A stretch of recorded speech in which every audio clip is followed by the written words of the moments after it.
So you shouldn't copy tour players' golf swings. Now that sounds like an extremely stupid thing to say, doesn't it? Because they're the best players in the world. Of course you want to copy them because you want to be good too.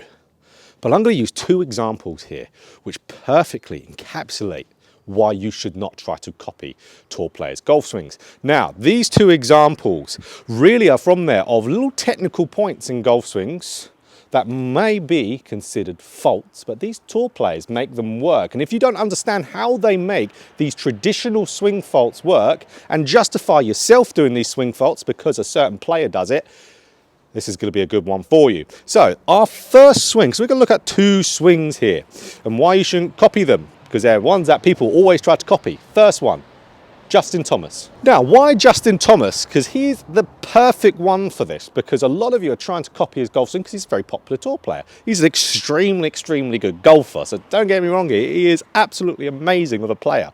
But he does something that if a lot of players do it, they will not play good at all. So it's actually two things he does. So, okay, one thing Justin Thomas does is he has a little bit of what we would call a lack of depth at the top of the golf swing. So his hands are in quite a vertically high position. So we're not talking about vertical shaft movement, we're talking about vertical upright hand movement. Lack of depth of the hands and the left arm, we'll call that. So where we can always see a little bit of his right shoulder and his hands are normally in the middle of his body at the top of his swing. Now, why you wouldn't want to copy that? Because for most players, as soon as they start turning down the downswing, your hands will always follow where you're rotating. So as soon as you rotate, where the hand's going when you have the hand pretty much on top of you? They're going out in front of you, you're going to swing over the top. Justin Thomas does not swing over the top though. So what Justin Thomas does to make that work, Justin Thomas will start to add a lot of trail side bend in the downswing. So a lot of early trail side bending, excessive amount, to where he will really start to crunch that right side as he comes down, which will get the club moving back on path. Now, we'll get into a little bit how he makes that work, because another move that he does that you shouldn't copy is the trail heel lifting up extra early. So he lifts up that trail heel extra early. It does give him a little bit of help to have that extra side bend in there. So from here, he can continue to turn and then he makes everything look brilliant. But again, if you're a player, let's say you just did that trail heel lift, because this is a one that I see so many people say, Justin Thomas does that, so I'll be fine doing it too. No, you won't be fine. You won't be fine at all. You're going to hosel the golf ball to your heart's content if you do that. So when normal golfers, us mere mortals, do this, lift that trail heel up early, that causes the right knee to go forward, that causes the right side of the hip to go forward, that causes the right side of the body to go forward. So that means the club is going to diverge outside the ball line. So then you are most likely going to meet the hosel. I see some players get to, let's say, even shaft parallel to the ground in a brilliant spot, great shaft angle, great club face, and then they do this and boom, they've shanked it. So again, Justin Thomas makes that work. What will neutralize the outward effect here? Lots of trail side bend. And Justin Thomas still somehow manages to get tons of rotation. You could get the tons of trail side bend bit, you definitely could, but you are not going to get the rotation like JT does, so you're just going to swing that club out towards the right field. Big flipperoo going for the golf ball. Just terrible club face control. Do not copy that. You want to be being a little bit more solid.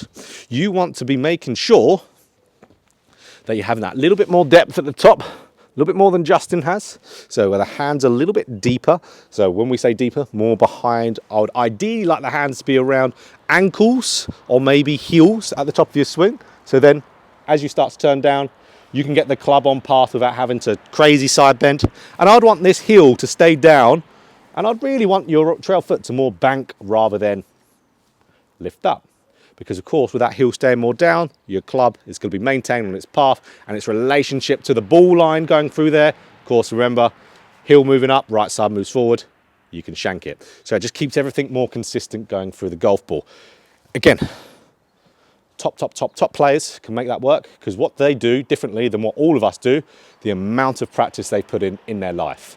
You can make anything work if you have put hundreds of thousands, probably millions of golf balls being hit like they have. You can make anything work. But We need a little bit more of a consistent way to do it. So number 2, guys, on this example, Jason Day. So Jason Day, unbelievable golfer, former world number 1, just like Justin Thomas. So don't get me wrong here. These are unbelievable players. These type of players do not come around that often. So they are extremely good.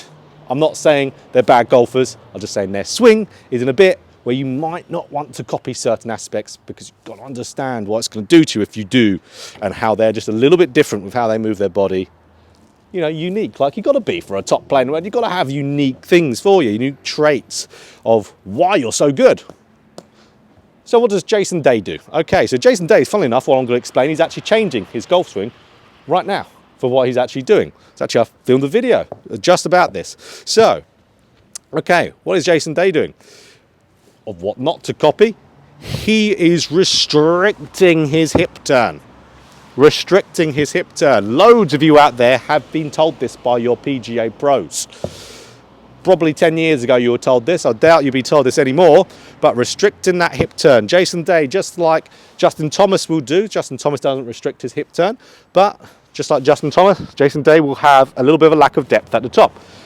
When you don't have too much turn in the backswing, your hands won't really get all that deep, because to get your hands deeper, they want to follow your rotation in order to do that. And the hands always follow where you rotate. So, okay, a lack of turn with that lower body means you're not going to get too much turn. Only turn you can get will be with your upper body. That's why you don't want to try and do this, because professional athletes can do this because they've got good thoracic mobility. Most of us don't. So that means his hands are going to be more vertical in this lack of depth area. So what does that mean again? Boom, club's going to go out over the top. How does Jason Day make this work? Now, Jason Day, we're going to see here, look at how steep as a Jeep his shaft is in transition. Really steep. Now, again, will you make that work? Most likely not. You might, but probably not. But then how does Jason Day present that steep shaft into the golf ball? Again, loads of side bend, loads of trail side bend while still turning. It can work, but what happened to Jason Day with that golf swing? He almost had to retire because of his back pain. Exactly why you shouldn't copy it. Loads of golfers try to swing in this way, especially with the restricted hip turn. No good, guys. You cannot be doing that, especially if you're a senior golfer. You cannot be swinging with no hip turn. Even if you can't get much hip turn, you can lift up the left heel, give you a little bit more, but whatever hip turn you've got, use it. Don't restrict it at all, because you'll damage your back. You'll get into a position at the top where you would only really have to be swinging over the top if you move freely. You'd have to manipulate it with some body movement to get the club back on path. So extremely tough to make that work. But what is Jason Day doing to fix that? He's changed a few things. Getting more hip turn. That's one big thing he was doing, getting a bit more hip turn, relieve some pressure on his back. That'll be naturally straightening his right leg also. One thing that Jason Day does, keep that right leg flexed. One thing that we see a lot of tour players do, they flex that right leg, keep it really bent. They learned in that era of flexing the right leg, the 90s especially. Yes, they can make that work because they can put the practice in to do it. If there is something out there, guys, that requires a tremendous amount of practice, like I'm talking about decades worth of practice to become very, very good at it, might not be the best technique out there. Everything takes time, absolutely does, to get things into your golf swing. It's a long time though, that is, isn't it? So, for yourself out there, not so much. You'll want to be doing exactly what Jason Day's doing and getting a little bit more turn of those hips, freeing up that hip turn. His right leg's going to be straightening a little bit better. And then as he starts turning down, club's better on path. He could turn through the golf ball more, and he can then have way less stress on his lower back. So these are only 2 examples here, guys. There are plenty and plenty of examples out there. I just thought these were probably the ones that would resonate more with golfers, because these are the ones where position-wise, a lot of you are trying to do, especially with trail heel like Justin Thomas or restricting hip turn like Jason Day. So be careful when you're looking at golf swings on TV and on tour. One big rule of thumb here, guys, this is what every single golf coach on the planet does.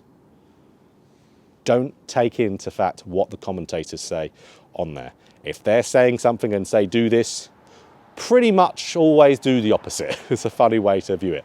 But do not listen to them all too much, because they aren't really all too clued up on the golf swing. There are loads and loads of occasions where there was one very recent one with Aaron Baddeley and Rory McIlroy, of them contradicting themselves straight away afterwards when they talk about something about Aaron Baddeley, and then talk about the same thing with Rory McIlroy, but in a good light. Take it in with a grain of salt, but be careful when you look at golf swings on tour. Don't try to copy them. Understand the golf swing to where you know what will be the best positions to get into, and then go about practicing that so it's easier for yourself.